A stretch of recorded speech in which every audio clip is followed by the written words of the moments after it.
Good evening, everyone, and welcome to our HJI virtual open house this evening. We're very pleased you could join us. We're expecting a smaller, more intimate group, but I'm sure that in moments more guests will be joining us. So we're going to go ahead and get started with our program. So thank you all for coming. We look forward to sharing with you about our institution. Tonight, our featured speaker is Dr. Thomas Ward, who will be introduced by our president, Dr. Thomas Walsh, in a minute. So let me first introduce to you Dr. Walsh. Dr. Walsh is our president of HJI. He's the seventh president of HJI International Graduate School for Peace and Public Leadership. He is also a 1979 graduate of our institution. After his studies here, he went on to complete his PhD at Vanderbilt University School of Religion, where he specialized in the study of religion and ethics. He is a professor. He has taught at a number of colleges and universities across the United States, including now here at HJI. Last semester, he co-taught with Reverend Damian Dunkley a course entitled Unification Studies Seminar, Ministry and Public Leadership in America. He's also teaching a course this fall, which is entitled World Religion and Encounter with Christianity. As you know, Dr. Walsh has been a very close follower and supporter of our HJI's co-founders, Reverend Sun Myung Moon and Dr. Hak Jahan Moon, particularly in the leadership and the founding and the leadership of the Universal Peace Federation, where he served for many years as international chair. Dr. Walsh also is an editor. He has edited more than 20 books and publications for UPF, and he serves as executive editor of Dialogue and Alliance, an academic journal indexed by the American Theological Library Association. So without further ado, my pleasure to welcome you, Dr. Thomas Walsh. Well, thank you very much, Dean Stephen Boyd, for your generous introduction. Can you hear me okay? Yes, we hear you fine. Okay.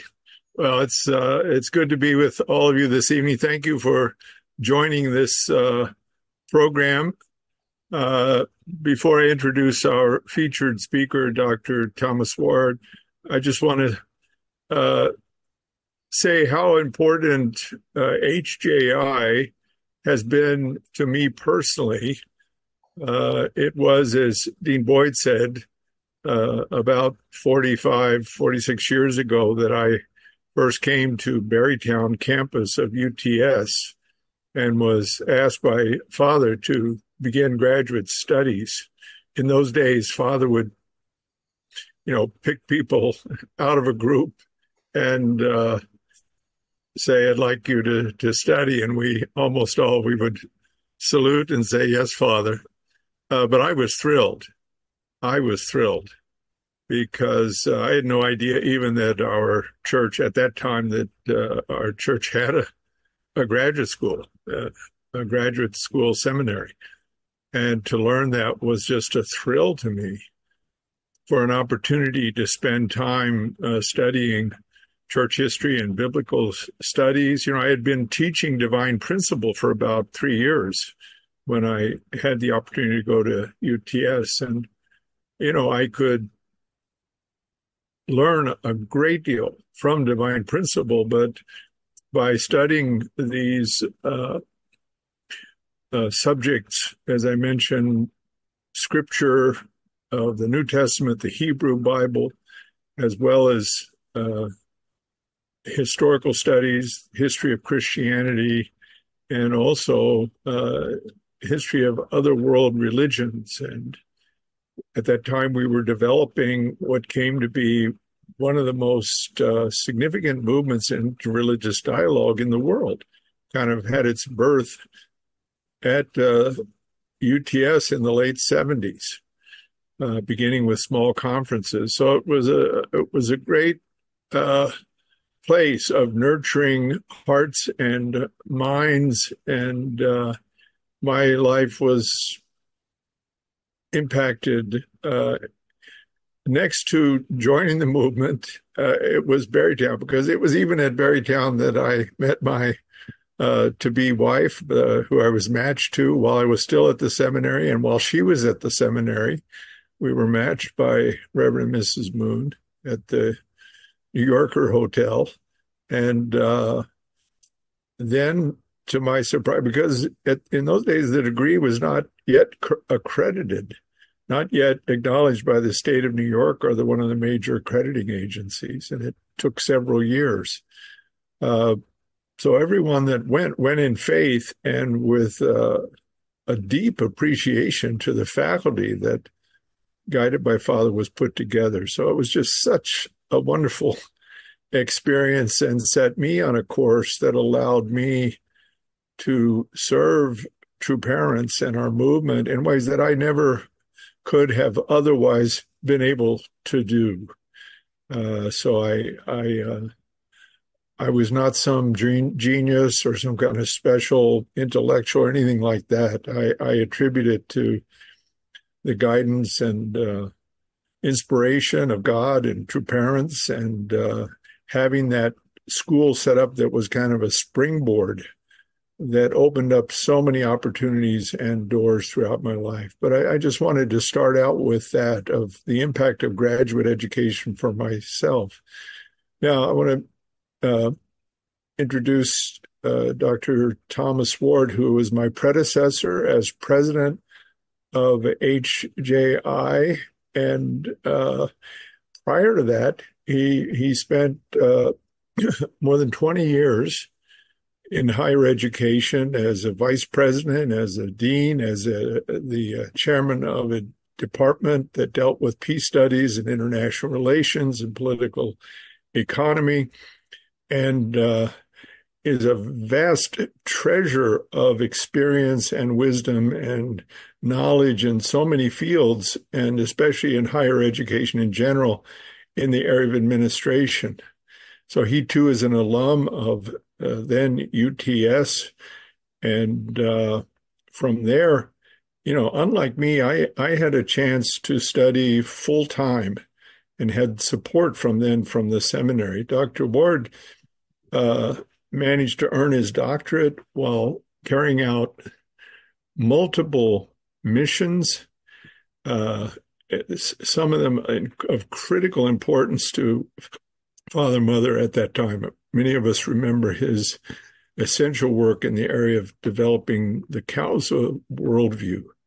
And even at UTS today, his class is among the most popular, but I'd say the most significant and important in for our students of peace studies and even religious studies. Extremely valuable course that comes on the foundation of Dr. Ward's wisdom. So I really have been deeply grateful to Dr. Ward in even mentoring me into higher ed administration in so many areas. And I marvel at his ability to master administration, research as a research scholar, and a third piece that's remarkable is as just an excellent teacher.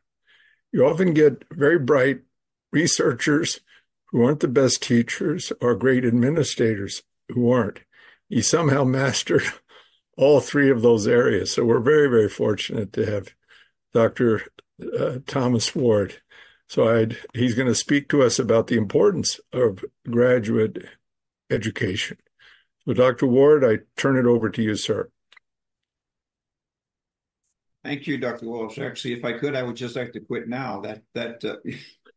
He put such a steep hill in front of me that I don't know what to say. But I thank you. I'm sure you'll climb it. Anyway, thank you for your kind words, Dr. Walsh, and it's a privilege to be able to work with you in this new era for our institution of higher learning. So thank you so much. And Dean Boyd, thank you too for being so available to all of our students and helping us as we go through this important chapter of our development. So yes, as Dr. Walsh mentioned, what I'd like to speak to you about this evening is about the significance of graduate education, and particularly the significance of having a master's degree, and ultimately the value of having a master's degree from HJI.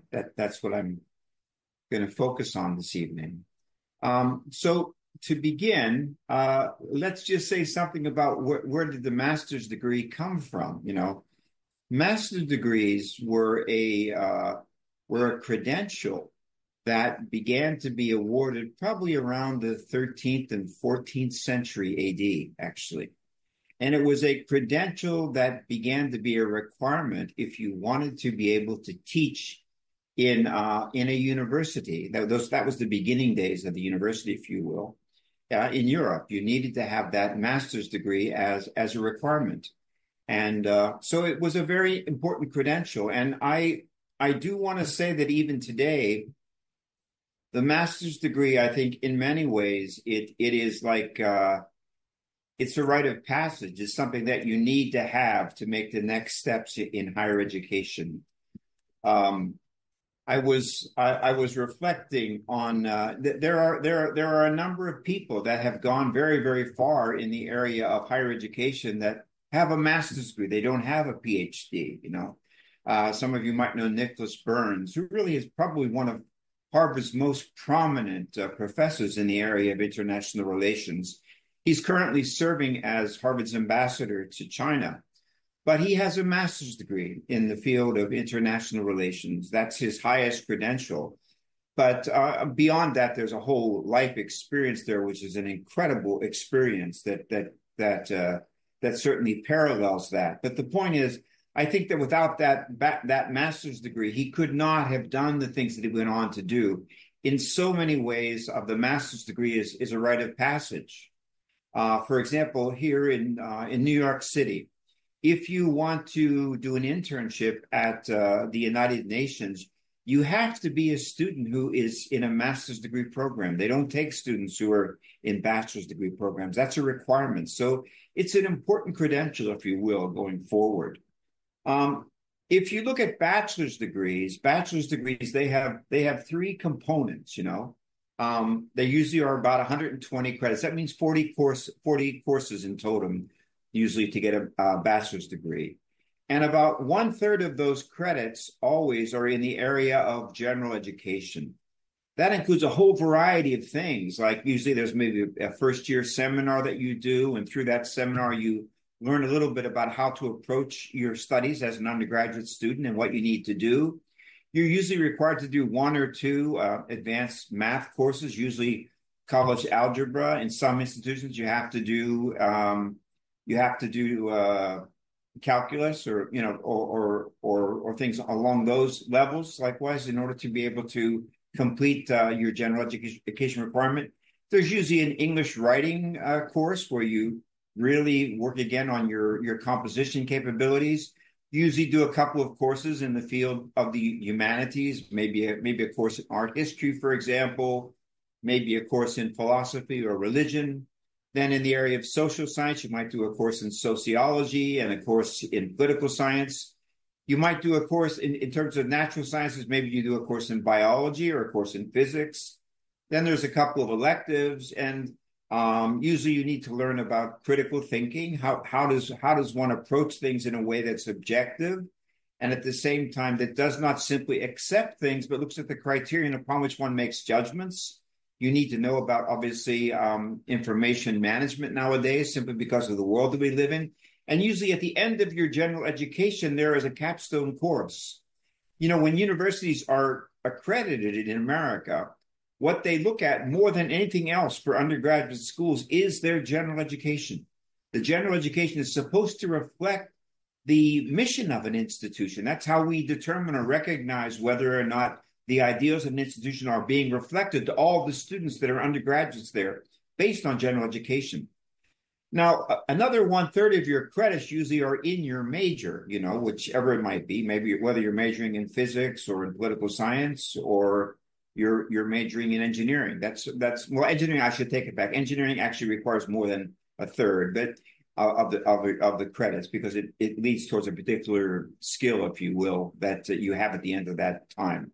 So the credits there are a little bit more than most of your other majors. And then you have usually about 1/3 of your electives, which are free or major related. They're related to your major electives, So those are the component parts of a bachelor's degree. And really, probably the most important part in so many ways, as you can already suggest, is your general education. because it's there where you are going to be able to develop the skills that are needed in most careers. It's amazing. People go out and they're history majors or they're English majors or they're political science majors or they're math majors, and they all can end up working in a bank, or they can all end up working in a corporation and fulfilling certain requirements. And through your major, you develop a preliminary competency in a given area. And also, really, in your bachelor's degree, you're always exploring, well, am I in the right field? Am I doing what I should do? Lots of people, they reflect upon that a lot. But as I said, really the core dimension that you carry with you in terms of a bachelor's degree are those fundamental skills that in many ways, sorry to say this, in many ways, these are skills that you should have learned in high school, but they're kind of repeated again when you go into your bachelor's degree, because they want to make sure that people really got them. So that's probably the most important piece of all. And a lot of students go into one major and then they transfer into something else while they're undergraduates. You can see here that more than half of the people who start off as math majors, they end up going into another field. And natural sciences, 40%. So there's lots of change that goes on during that period. So really, as I said, the most important part of your undergraduate education is that during that period of time, you start to figure certain things out about where you want to go, what you want to do. And when it comes time for graduate study, you may end up doing graduate study in a field which is very different than whatever you did your undergraduate study in. So anyways, in terms of the undergraduate degree, there's a significant number of people that don't make it, and also there's lots of people who change. On the other hand, when you get into a master's degree, only 12 to 18% of students don't complete their master's degree. By the time you come into a master's degree, you have a sense of calling. You have a sense of what it is that you're supposed to be doing with your life and what it is that you want to be able to achieve. And study at the level of a master's degree, it's a serious commitment. It shows that you have taken that next step to really become, an expert in a certain field, really to have a great level of competency in a certain field. A master's degree also normally results in increases in your income. The holder of a bachelor's degree in the United States, the average earnings of people that have a bachelor's degree is about $71,000 per year. Not bad. But if you have a master's degree, typically your earnings increase up to about $87,000 a year. So there's a significant increase in income as you move to that next level. So that the competencies that you've developed while pursuing a master's degree, they make a big difference. When people can recognize this is a person that has gone through some real challenges in order to be able to get to where he or she is, as reflected in having earned a master's degree. And what is it that the holder of a master's degree then, what is it that separates him or her from others? And why are they different? Well, they're able to read and understand writing on complex topics in the field that they have been studying. They're actually able to take something in their field and they can look at it, they can understand it. And not only that, they can summarize what's there. They can analyze what's there. They can write about what they're reading, and they can discuss that topic very, very easily. And they can be recognized by other professionals in the field because of the way you speak and approach problems. They can know, oh, this person is my peer. Dean Boyd and I often talk about the whole notion of a person that attends a seminary. If you study it in the field as a seminarian, and then you go out and you reach out to another pastor, for example, and speak to him or her, they immediately are going to understand, oh, this person is seminary educated.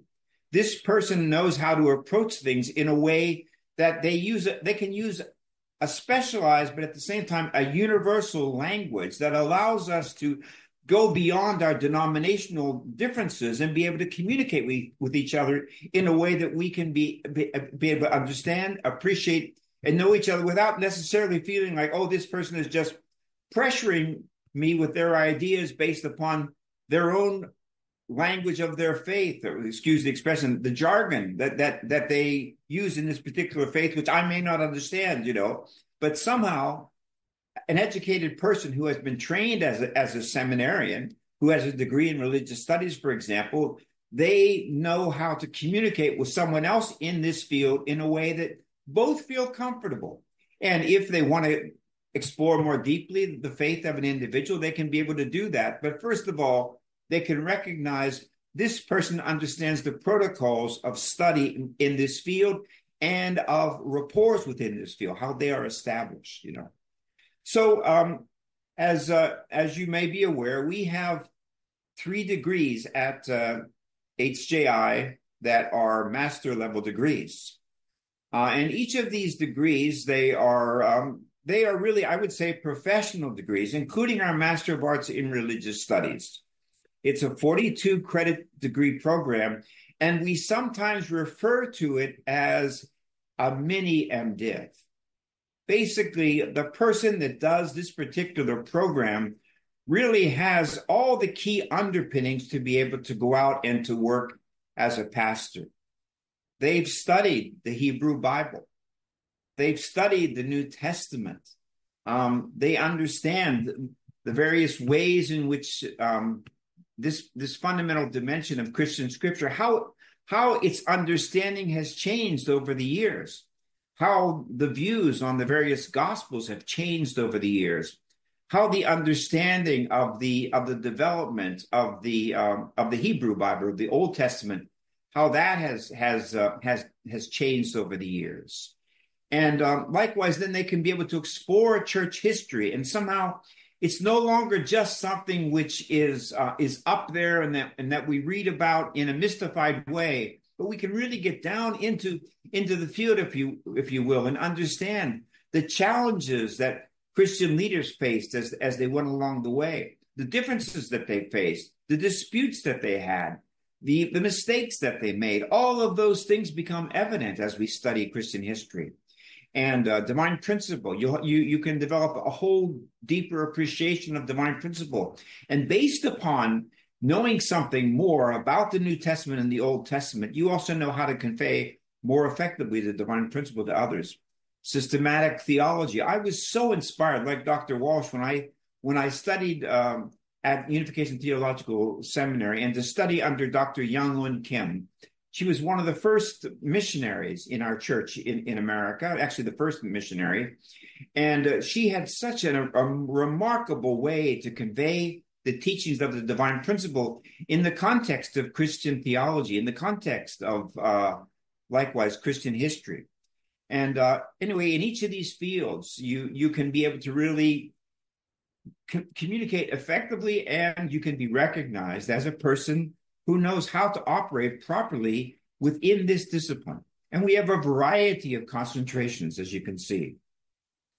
If you're interested in the area of church management, public and nonprofit concentration, if you're interested in the way in which unificationism can contribute to peace building, there's also a concentration in that area. And we also have a master's in peace studies, which I'll talk about next.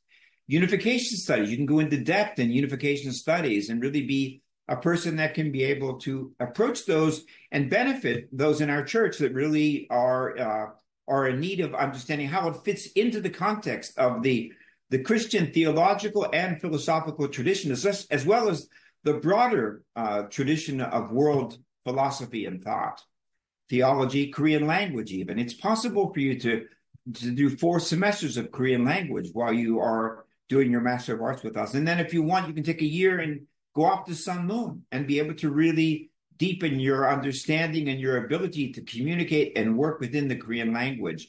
Clearly, one of the biggest challenges that we face as a movement is the ability to understand and to be able to recognize and appreciate and convey the concepts that have their origins in the Korean language into a Western context and into the English language, particularly in our cases. So anyway, this is a wonderful degree. And by the way, it's also a marvelous way to enter into the Doctor of Ministry if you wish to do so afterwards, or to do the more advanced Masters of Divinity. And in addition, by the way, I do want to emphasize that there are opportunities for professional internships within the Master of Arts in Religious Studies if you're interested in doing that. It's possible to do. Secondly, we have our Master of Arts in Peace Studies, and this is really a degree to help individuals to be able to really prepare themselves to become peace professionals. And I think that many of you are aware that peace studies, it's an area which has been studied as a social science for some 80 years. And a lot of work has been done in Europe and in the United States in this field. But in addition to that, also there's the long tradition of, the Eastern tradition, the tradition of ahimsa that goes back thousands of years. And all of that needs to be appreciated and understood. Unificationism offers a unique take upon the approach to peace.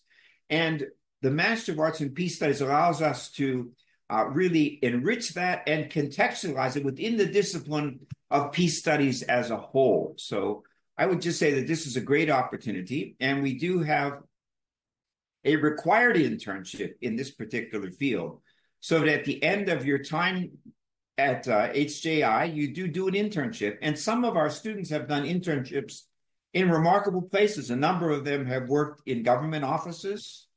Two of our students have worked in United Nations related organizations.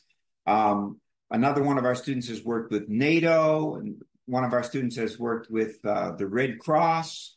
One of our students has worked with a medical service within a government. I mean, remarkable things that go on in terms of those internships. So that when you graduate, yes, you have on the one hand, you have a professional understanding of the evolution of peace studies, particularly over the past 80 years. You also have a much clearer understanding of the way in which unificationism can enrich those peace studies. And also you have an experience in the field of an internship that really allows you to be able to immediately put into practice the things that you've been studying. So this is a dimension also of this degree, which again is a professional degree. When you graduate in this degree, you are truly prepared to be a peace professional and to meet others in the field who likewise are peace professionals, and to work with them together.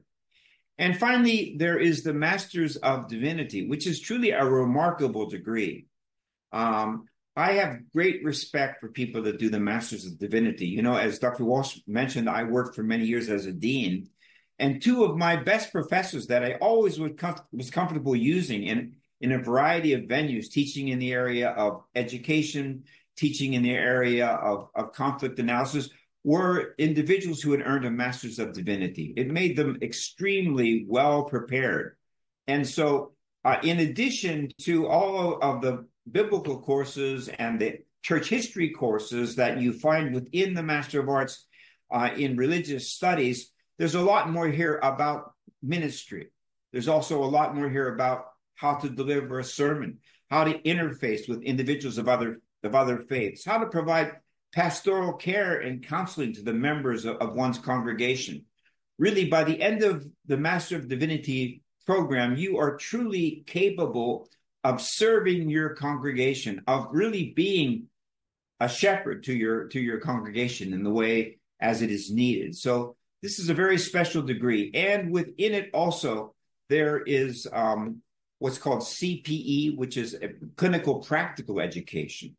And so you have the opportunity, and actually you are required to spend some 400 hours outside working in a hospital, or working in a hospice, or working in a circumstance where you are dealing with individuals that need help in terms of spiritual guidance, who face crises in their lives because of health issues, for example. And, across this country, we have literally more than a dozen of our students who are working as chaplains in major hospitals, things like Westchester Medical Center or the Robert Johnson Medical Center over in New Jersey, and many other venues. We have our students that are working as up here I live in Dutchess County. Up here at Vassar Brothers, one of our students, actually, Barbara Robertson. Those of you who might know her, she she's doing her final courses for the Masters of Divinity program, but already based upon the CPE that she did here, the chaplaincy that she did here, she's such a valued member of the Vassar Brothers Hospital team and really does an outstanding job. So this is a place where you can be able to hone your skills, you can prepare yourself really for congregational leadership, and you can prepare yourself for a career in the area of the chaplaincy if you feel a calling in that area. And you have lots of colleagues in the field, already graduates in the field, who are your peers and who can be able to advise and counsel you about the next steps that you would need to take if you're interested in earning and in entering this as a career for the future in terms of the chaplaincy. So these are very practical dimensions. There's the internships, there's the clinical practical education, and also there's the thesis. You know, those of our students who are doing the Master of Arts in religious studies. At the end of your time, you do a thesis, and that thesis really should become your calling card. You know, you've come to HJI, you have interests, you have passions, you have concerns, and your thesis is the place where finally you bring all of those things together. And we want to help you to be able to develop a thesis that can be appreciated and understood, not just by the professor that gives you a grade. That's not the purpose of the thesis. You're already master's level students, but that it's something that you can be able to share with others beyond your own faith. And through that thesis, they can understand who you are, what your skills are, and they can recognize your capacity to do research, your capacity to synthesize that research, analyze it, draw conclusions, and make recommendations in whichever field you feel called to make a contribution to.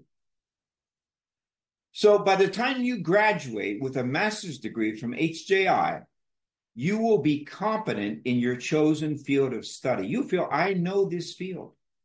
And you will have acquired skills in writing, in speaking, in critical thinking. You will have developed practical skills also through your internship or your clinical practical education. You will know how to conduct research, and you will also have a much better sense of yourself.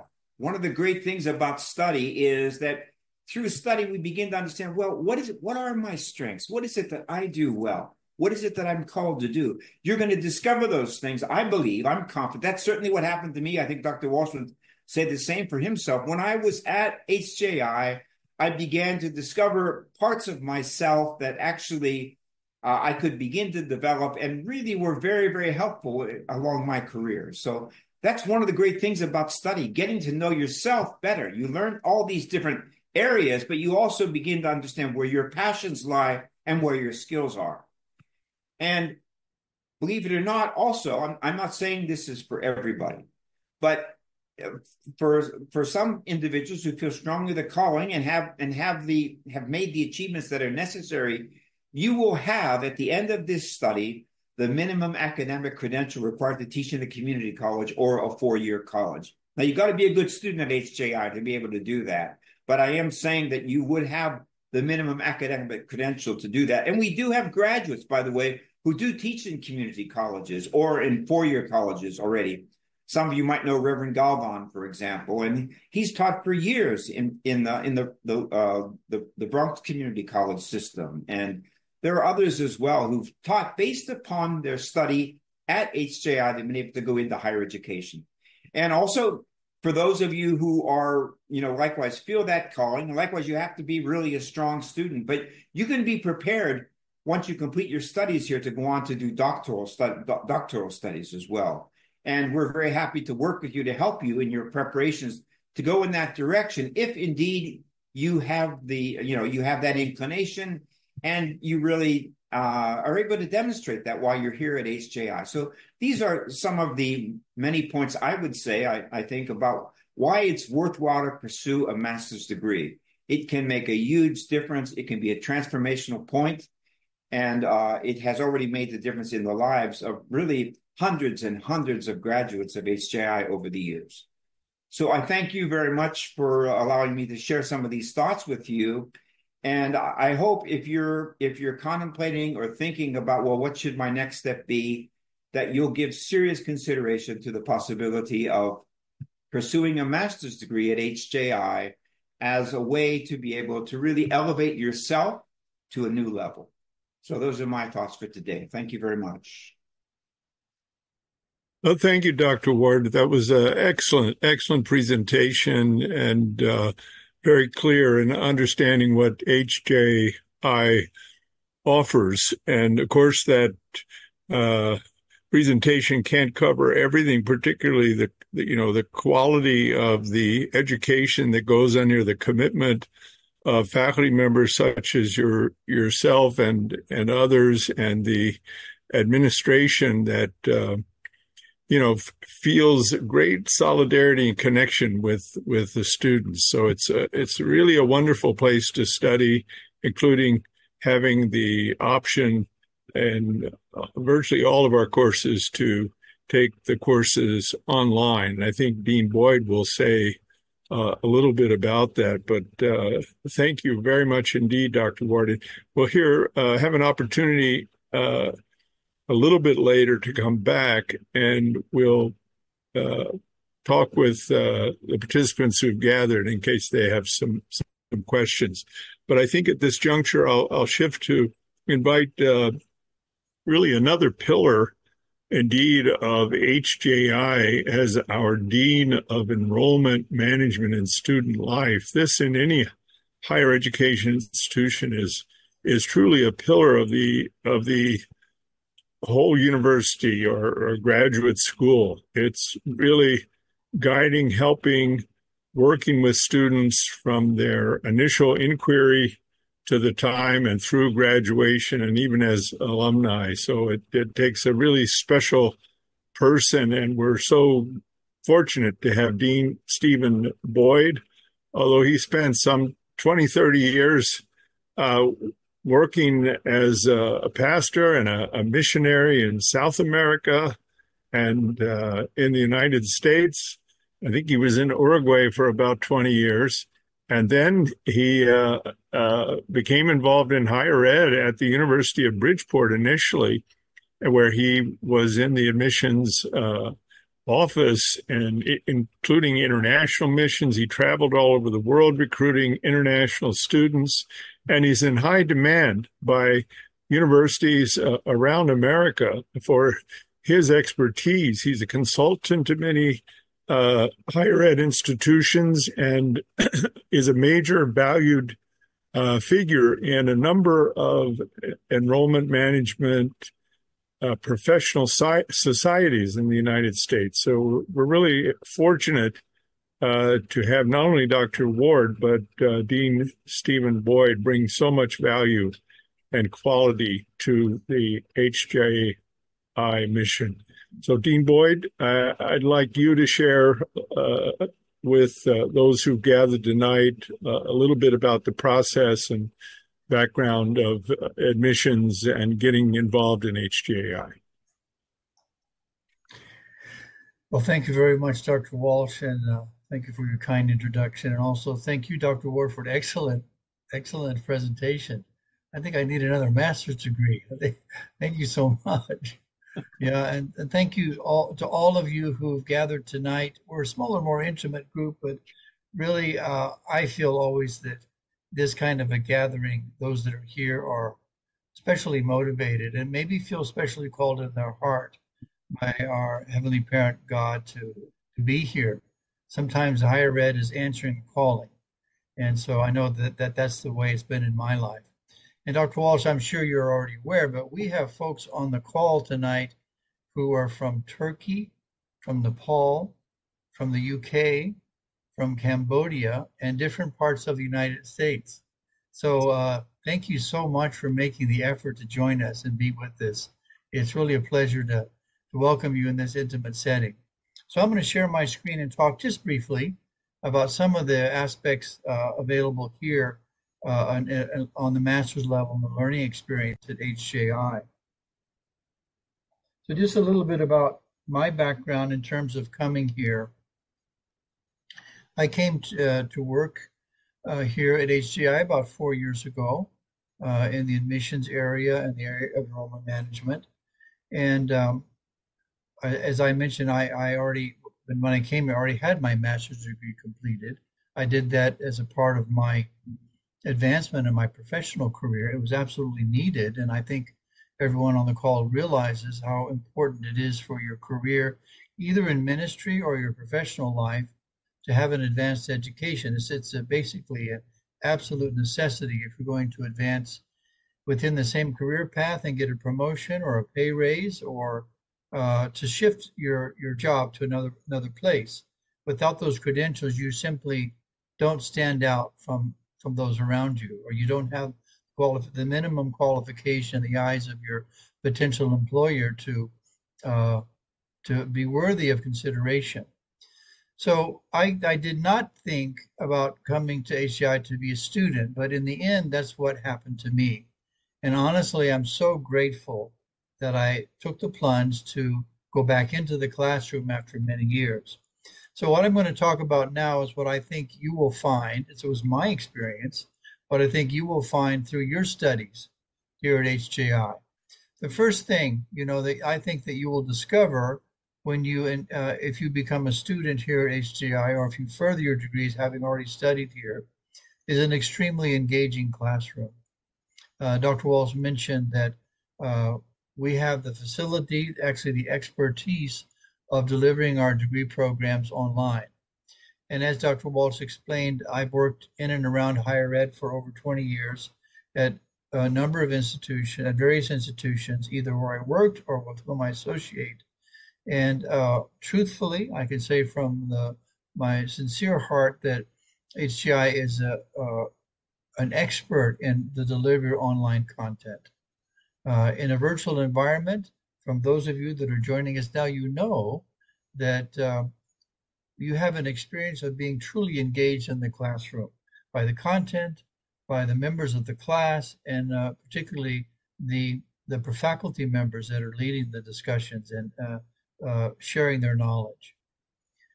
At the same time, in this intimate setting allows for you to meet truly bright and inspiring students.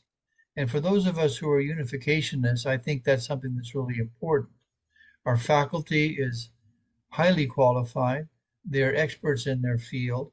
I have taken several courses here at HJI now. In fact, I earned a certificate in unification leadership, which we also offer, which led me to apply to the Doctor of Ministry program when I'm currently a student at the Doctor of Ministry program.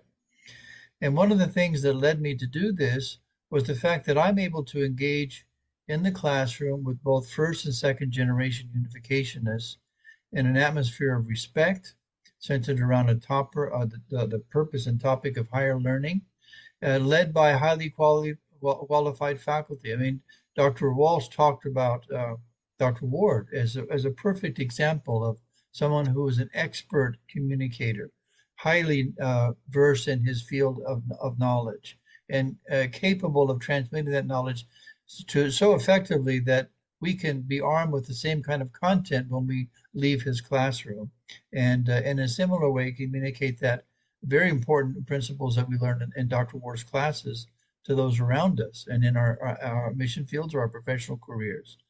But in addition, for example, one of the classes, three of the classes that I studied with, was with Dr. Andrew Wilson, who is our professor of scripture here, the scriptural study at HJI, New Testament foundations, and studying the Hebrew Bible, divine principle in depth, highly qualified.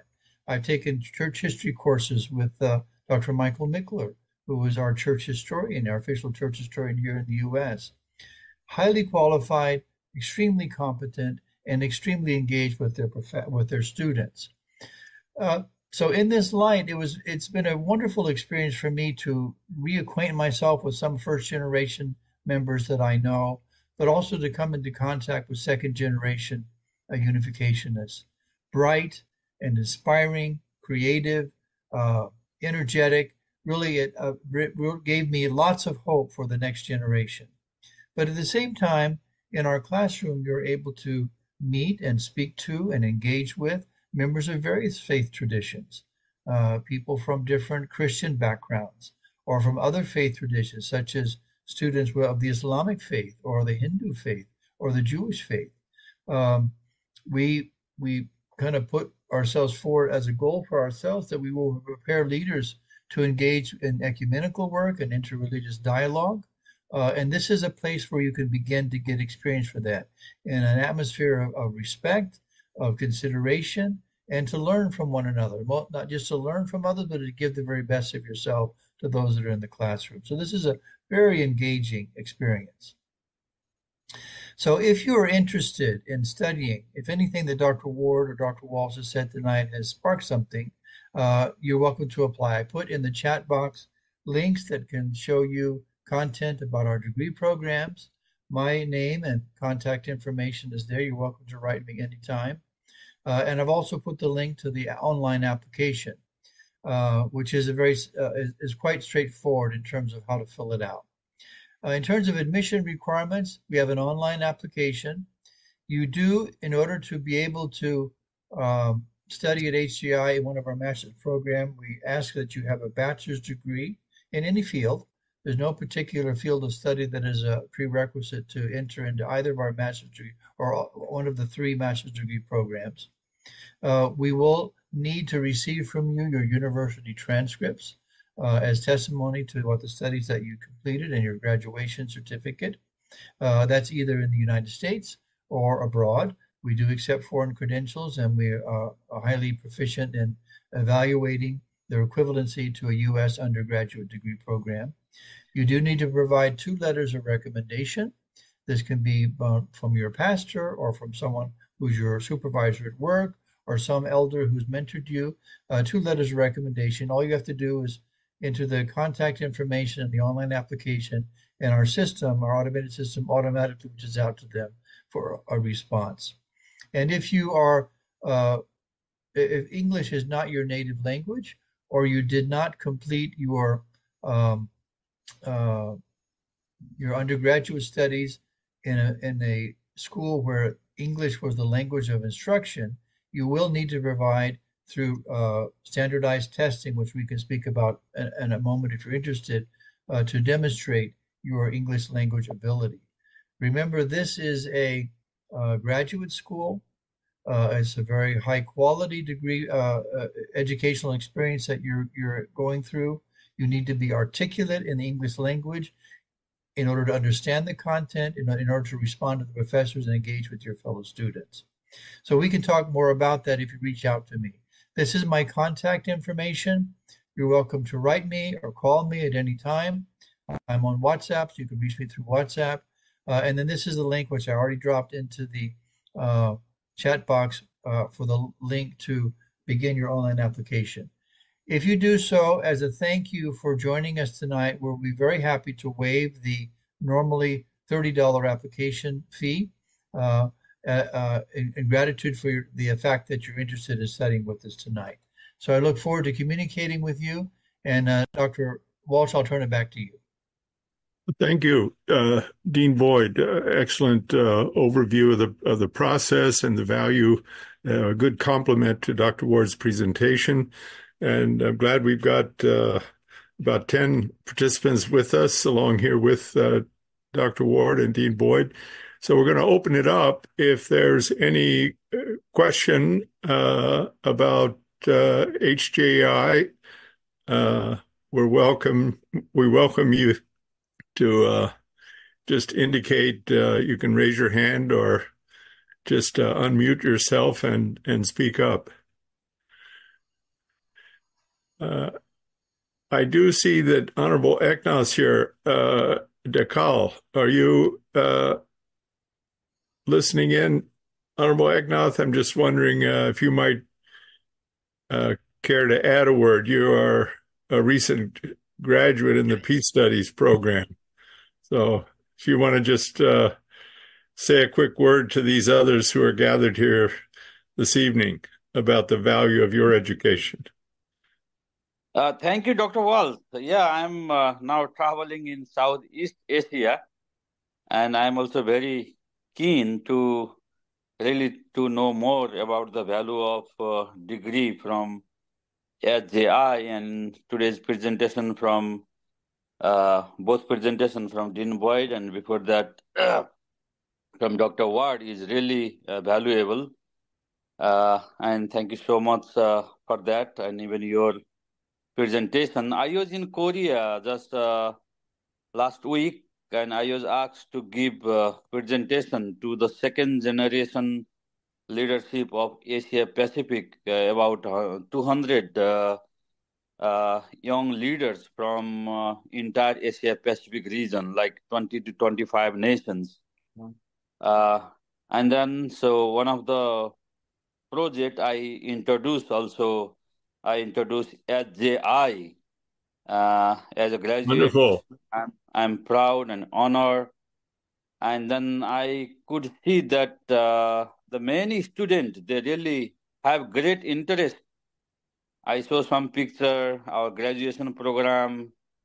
Yeah, I think there is very great awareness and also interest of HJI education in the Asia Pacific region. I hope if HJI can offer more scholarship to our student, and more student will join. Even some of them are willing to pay themselves. And thank you so much, because I was particularly interested, like how to explain the value of degree from HGI. That's why I I joined today's meeting. And Dr. Ward's presentation was really very helpful. Excellent. Thank you, Dr. Walls and Dr. Ward, and invite. Thank you. Thank you. You were a real great addition to HJI, and we're proud of you as one of our most distinguished alumni. And I think Dr. Ward will send everybody the recording, so you'll have Dr. Ward's presentation and Dr. Dean Boyd's presentation as well.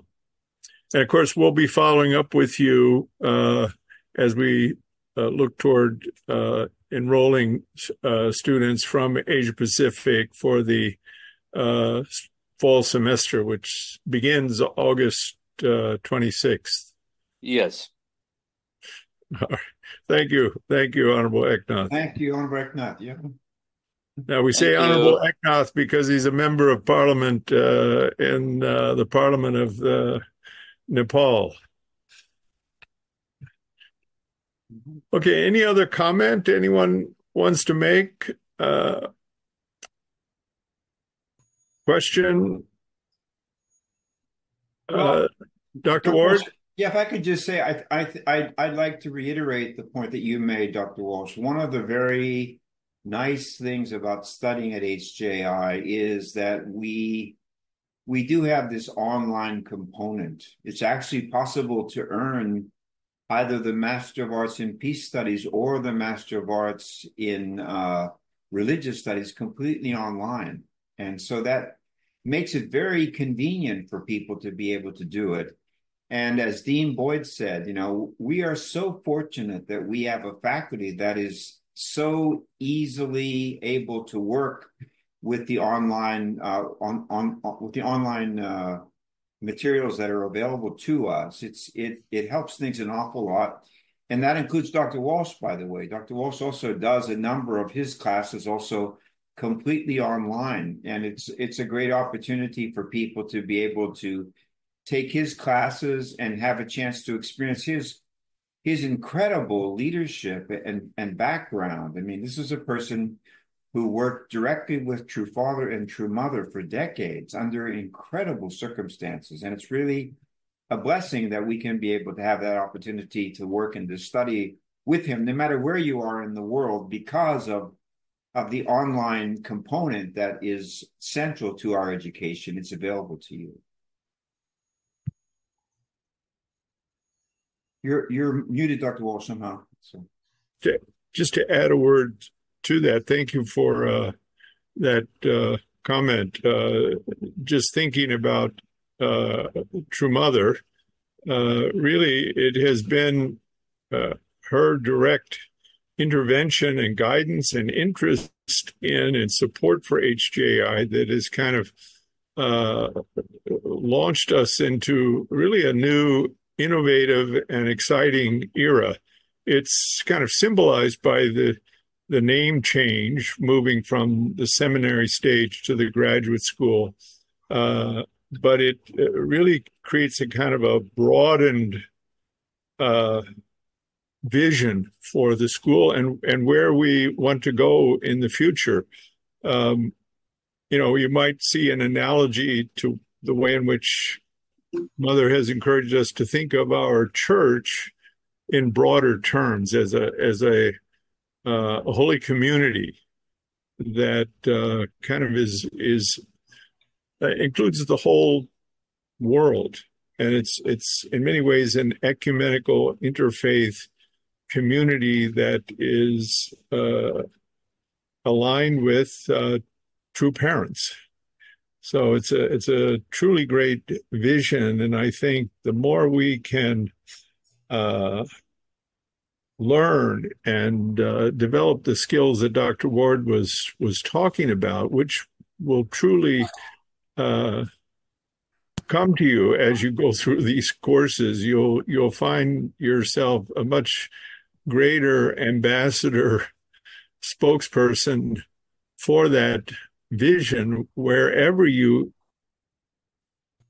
in a broadened sense of ministry, that just as in some ways the graduate school symbolizes a broadening of a seminary to a much greater vision, inclusive of what that foundation is,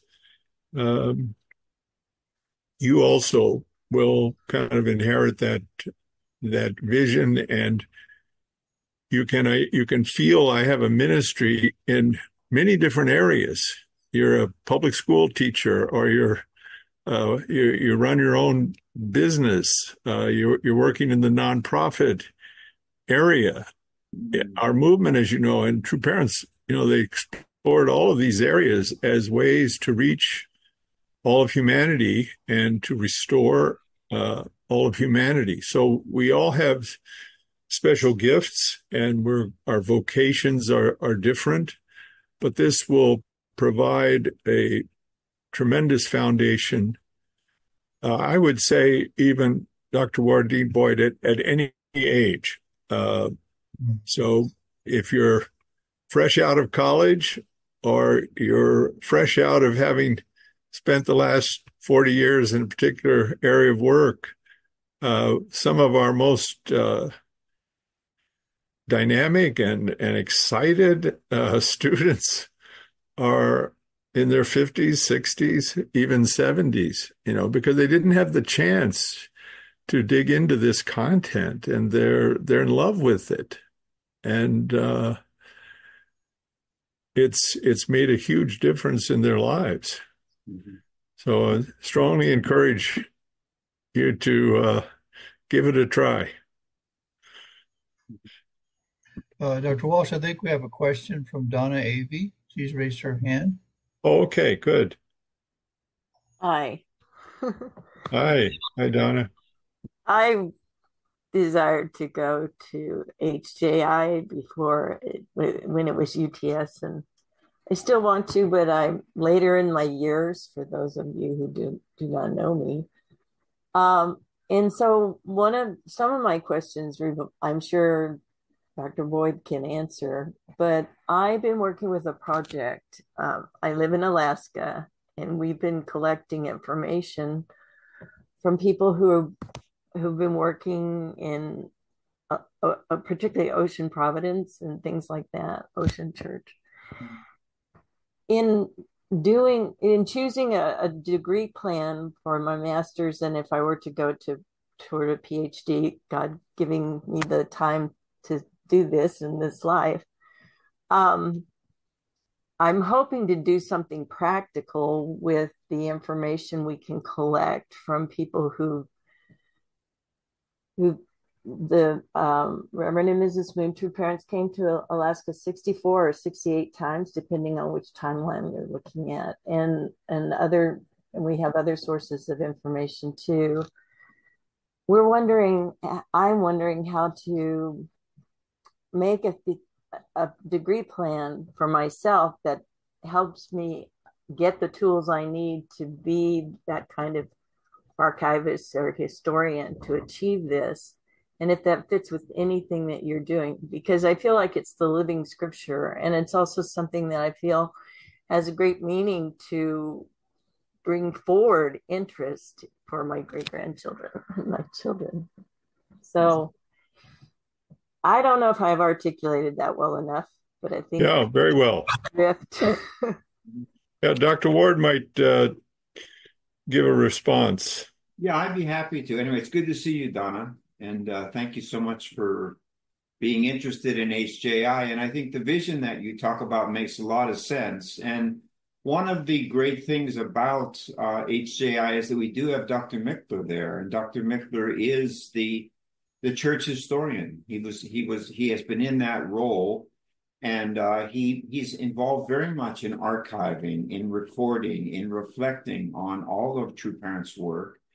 But he's one person. And so the point is that the skills that he has, they need to be multiplied to other places. And so I think that studying with him, to begin, I think taking a few of his courses and his approach to history would be very helpful in terms of what you're doing, which is essential work. I mean, we all of us, we were fortunate to be able to walk this path with True Parents. And it's really important while we're still here that somehow these things are codified and are somehow it's possible to pass them on to the next generation. So I definitely feel like, for example, in the religious studies program, there are the church history courses. There are the courses about True Parents' life where you could fill in certain chapters that others are not aware of. And I always like to say to our students, graduate school is not a place where you try to get a good grade. I mean, it's important to get a good grade, but more important is to get published. You want to take the things that you're doing and make sure that they can be passed on to a wider audience. So that's where we stand. There are things that we know better than you, and there are things that you know better than us. But the reality is that the graduate environment is the place where we can be able to meet as peers, and we can be able to assist each other in doing what we need to do. So, I mean, you have a wealth of knowledge, and I think it's really what I talked about before. Through the education process of the seminary, we just find a way in which to be able to communicate that based upon language and protocols that people beyond us can understand and appreciate. So, yeah, we welcome having you on board. It'd be wonderful. Yeah, definitely. So we'd love to have you. Dean Boyd, do you want to add anything to that? Well, I guess what I would say to Donna's question specifically and more generally to our audience is that how can I say that? It's like when you begin your learning experience, many doors are open to you that you didn't even know those doors were there.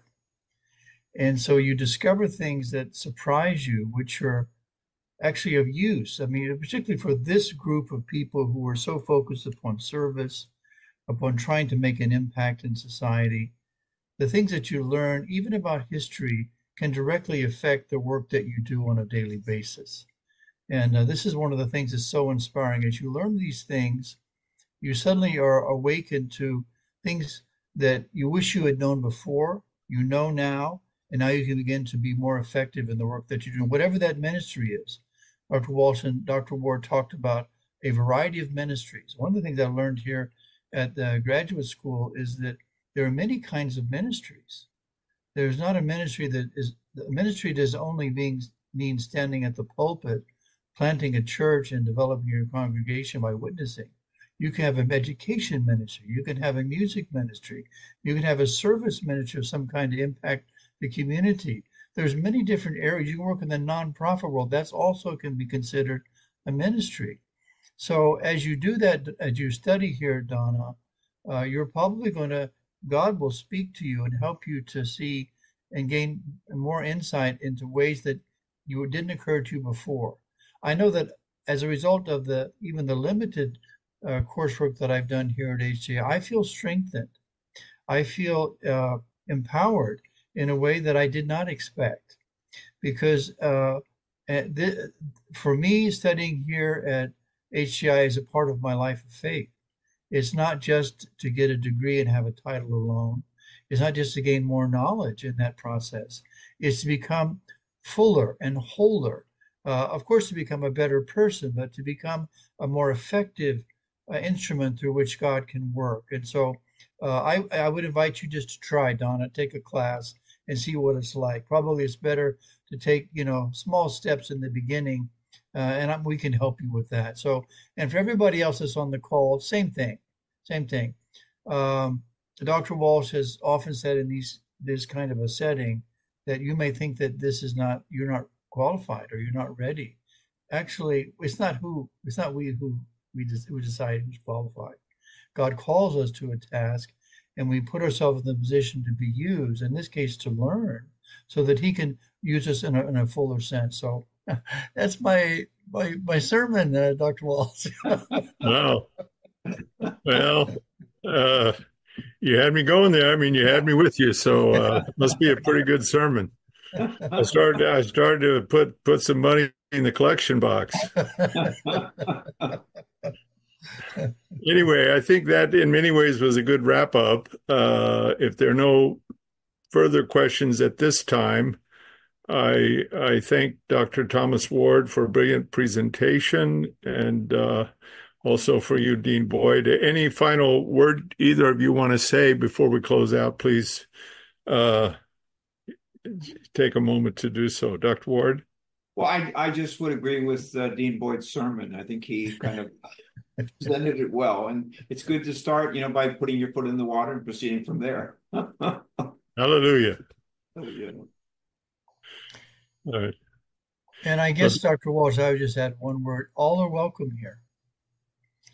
Yes. I guess we may have thought that only selected people could come here, but actually, in a certain way, God, you're self-selecting through your prayer. So take a step.